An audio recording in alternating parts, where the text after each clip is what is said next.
I don't know if you've ever watched the movie Avalon, but the movie Avalon is a testimonial to how, from one generation to the next, things change. You are the people that still come from the generation, for the most part, that I come from. We need to stretch our wings out. When this nation began, on the East Coast, they come in and they built their cities with 4 square. They built the businesses in a square and put a park in the center of it.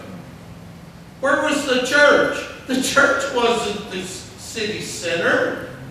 The church sat way out of town, out beyond all the residents, out towards the farm country. Why? Because the church was never, ever intended to be the center of the community. It was intended to be a service to the community. Where was the parson? He was in the city square where the bartering of eggs and foods and goods was going on. The church went to the people. Today we turn it all around. We want the people to come to the church. We've lost our way. So we build bigger churches that infest themselves with the activities of the community. Come to church and we can have a Starbucks for you. We can have a playground for the kids. We can have merry-go-rounds. We have lost our way. It's up to the people who have the courage that our founders and the framers of our Constitution have to stand up with boldness and proclaim, I can do better than I'm doing. I can do better than I'm doing. I fought over in Germany and thought, man, okay, now for the young guys to go. And the young guys are there today. And they're standing firm for our freedom. And I'm 67 years old, and I can say, well, they don't want me anymore. Dick, they don't want you. My God, barely make it up here, man. They don't want you fighting. But you know what? We have a fight right here in Redding, California.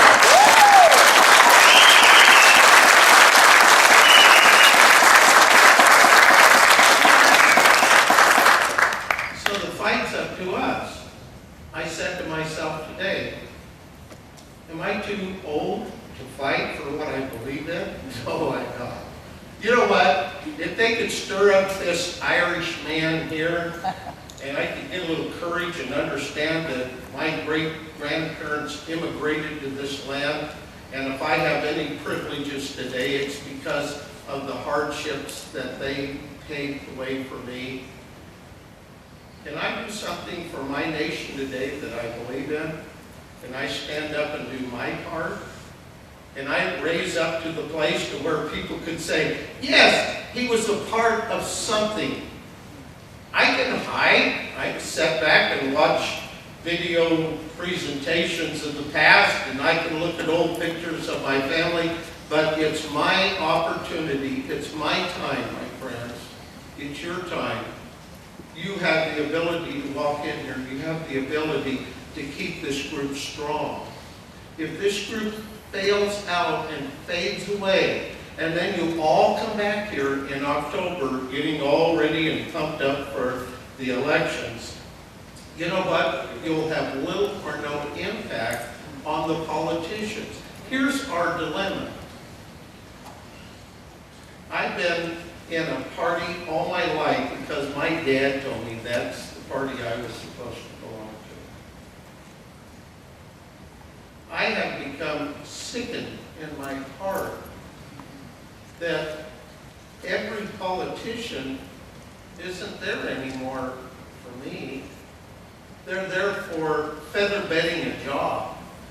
You know, that's an old word, and maybe a lot of you know what it means.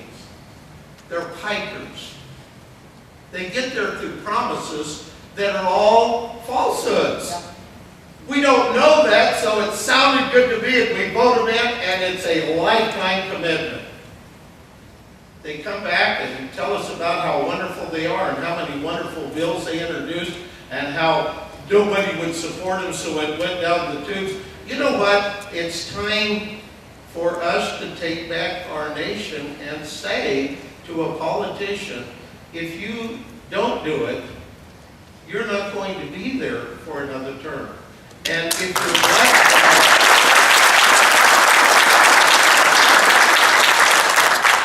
you're blessed enough for a second term, that's the end.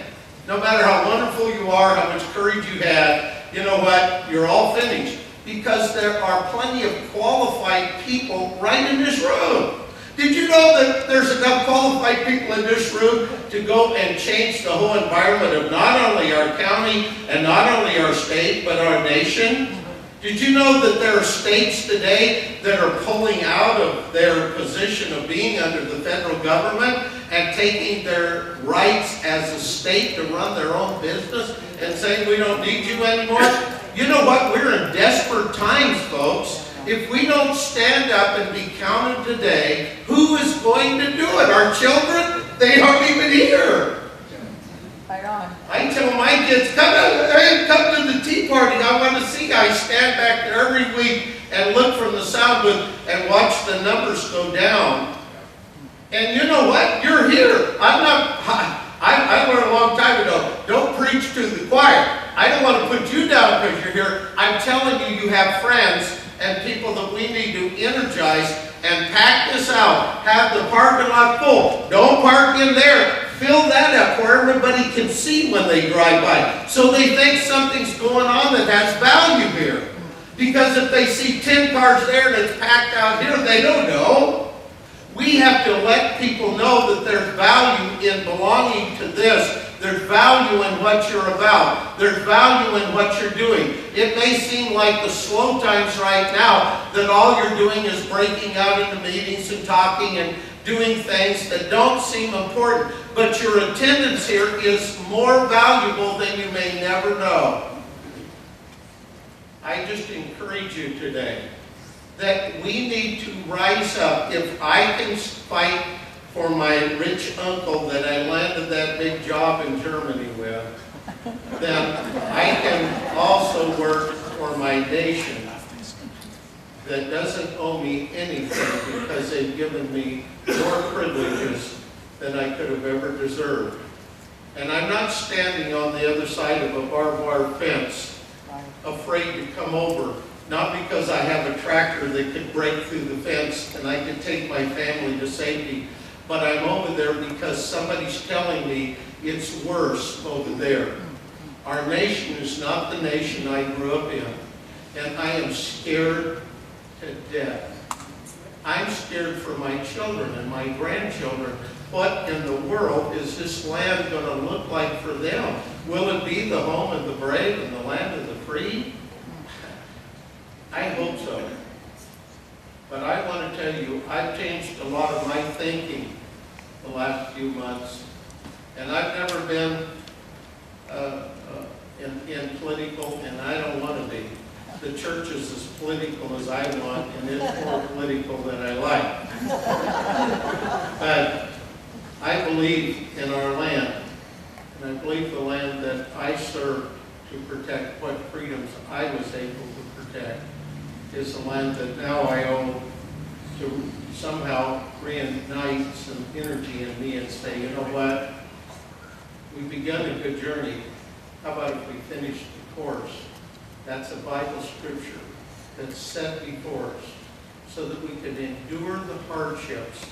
And after we have run the race, then we can sit down and say, well done, good and faithful servant.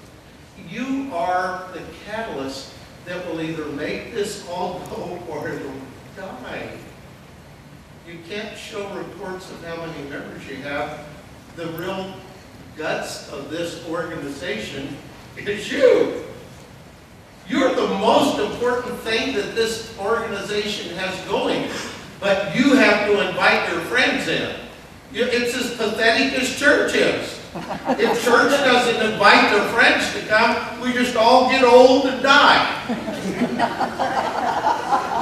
It's up to you. You can build it up or you can let it die. But you will not resurrect the dead. And once you let it die, it'll be dead forever. And I thank you for an opportunity to talk to you and tell you how I feel. So if you really wanted to know how I feel when I'm looking for you back there, that's how I really feel. But I believe you can and will rise to the occasion. Fill this place up. It doesn't have merit to me that you fill it up. It has merit to you, and it has merit to our country. And then we can stand strong, shoulder to shoulder, in the ranks, and we can march a diligent march with a cadence that means more than a feeble walk. Thank you so much.